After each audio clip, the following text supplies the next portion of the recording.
E se metade do mundo sumisse hoje? Ninguém sabe como começou. Não houve som, explosão, vírus, míssil ou aviso. Foi só uma sensação, como uma mudança de pressão no ar, uma inquietação estranha, como se algo estivesse prestes a acontecer. E então aconteceu. Metade da humanidade sumiu. Sumiu mesmo. Não morreu, não ficou doente, simplesmente deixou de estar aqui.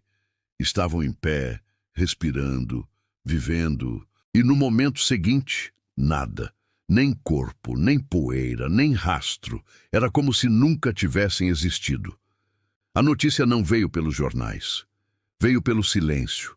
Silêncio nos apartamentos onde o outro lado da cama ficou intacto.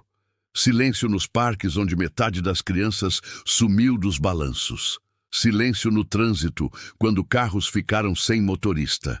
E depois, gritos, pânico, acidentes em cadeia, linhas de emergência travadas, aviões caindo, cirurgias abandonadas, explosões, incêndios, mortes, muitas mortes, mas não por causa do evento, por causa do que veio depois.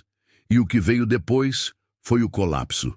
Nos primeiros dias, os sobreviventes tentaram entender. Alguns culparam Deus. Outros culparam governos secretos, experimentos de IA, alienígenas ou até a própria Terra se vingando, mas ninguém tinha resposta. E a ausência de resposta é mais desesperadora do que a pior das verdades. Hospitais ficaram sem médicos, cidades ficaram sem prefeitos, satélites sem técnicos, usinas nucleares sem supervisão, ninguém cuidava de nada. E tudo lentamente começou a quebrar. Primeiro o sistema, depois o clima, depois as pessoas. O mundo tentou se reorganizar, mas a realidade é que nada prepara você para a ausência. Porque não era só perder alguém, era perder equilíbrio. Uma mãe com 2 filhos perdia um. Um casal que discutia pela última vez perdia o outro. Grupos inteiros sumiam, deixando bairros vazios. E então começaram as comparações. Por que uns ficaram e outros não? Seriam os bons, os maus, os inteligentes, os inúteis? E aí nasceu a pior ideia de todas.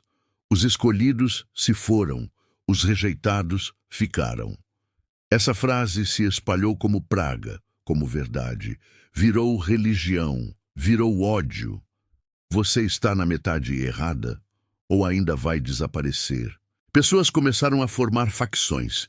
Os que queriam trazer os sumidos de volta e os que acreditavam que aquilo era merecido, que agora sim o mundo teria paz, espaço, recursos. Esses começaram a queimar as fotos dos desaparecidos, derrubar monumentos, esquecer, como se rasgar a memória fosse apagar a dor.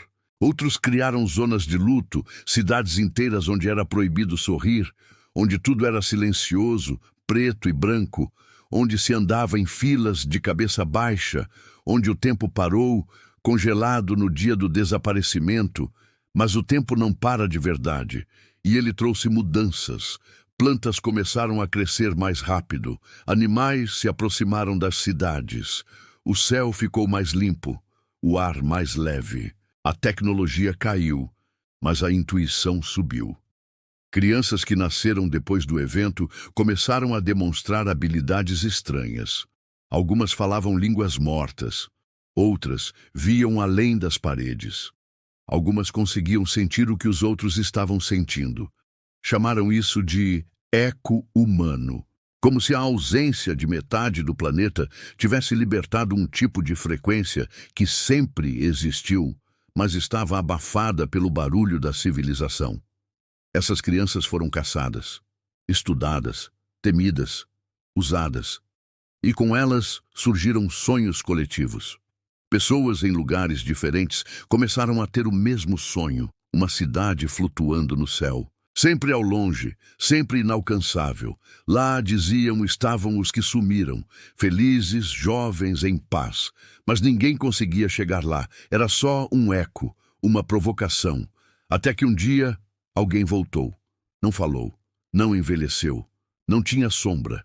E no braço, uma marca, uma espiral feita de luz que se movia como se fosse viva. Ele não sorria, não chorava, só olhava. E em todas as línguas, uma só mensagem saiu de sua boca. Vocês ainda não entenderam. Isso não foi punição, foi chance. E foi só isso. Depois sumiu. E aí todo mundo surtou. Se foi chance, então chance de quê? De consertar, de provar algo, de evoluir? Cientistas, xamãs, hackers, profetas, todos começaram a buscar sentido. Uns disseram que os sumidos estavam num plano paralelo. Outros, que tudo era um jogo de simulação cósmica. Alguns acreditavam que se todos entendessem a mensagem, os desaparecidos voltariam. Outros diziam que não havia mais volta, que agora era a era do meio-mundo. E no meio dessa confusão, alguém fez piada. Aposto que foi o Thanos, e dessa vez ele veio com o Wi-Fi desligado. A galera riu. Por um segundo, riu de verdade. Porque quando o mundo tá caindo, até meme é remédio. Mas uma coisa ninguém conseguia ignorar: a mudança.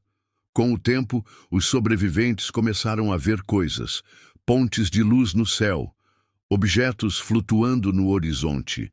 O tempo às vezes corria mais rápido, outras parava. Pessoas ouviam vozes dentro da mente, mas não vozes ruins, e sim conselhos, memórias, perguntas. Como se o universo estivesse tentando conversar. E aí, a pergunta mais perigosa surgiu. E se isso foi só o primeiro corte? E se o mundo não for para todos?